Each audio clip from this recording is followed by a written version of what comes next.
নমস্কার বন্ধুরা, আশা করি সবাই খুব ভালো আছেন। এই পজিটিভ ব্লাডের ডোনার 2 থেকে 3 জন খুব প্রয়োজন। কার জন্য প্রয়োজন সেটা আগে বলে নিই।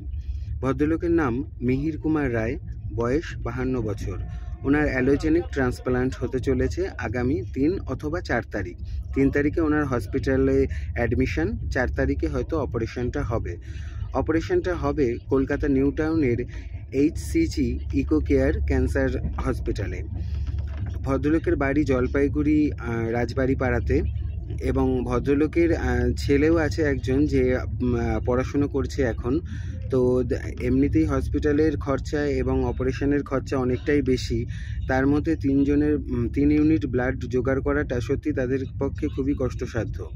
যদি কেউ 3 তারিখ বা 4 তারিখ HCG হসপিটালে গিয়ে নিউ টাউন কলকাতাতে ব্লাড দিতে পারেন, যারা কিনা এ পজিটিভ ব্লাডের ডোনার এবং রক্ত দিতে সক্ষম, তারা প্লিজ একটু কন্ট্যাক্ট করবেন। আমার কন্ট্যাক্ট নাম্বার আমার প্রোফাইলেই আছে, তবুও বলে রাখছি 7003063743। একটু জানাবেন প্লিজ। আপনাদের একটুখানি সাহায্য একটা মানুষের জীবনে অনেকটা বড় উপকারের জায়গা করে দিতে পারে। সেইটা ভেবে একটু এগিয়ে আসুন, এবং যদি সত্যি দিতে পারেন বা বন্ধু বান্ধব আত্মীয় স্বজন কেউ যদি দিতে সক্ষম হয় ব্লাড, তাহলে প্লিজ আমাকে একটু জানাবেন। ভালো থাকবেন, সবাইকে ভালো রাখার চেষ্টা করবেন।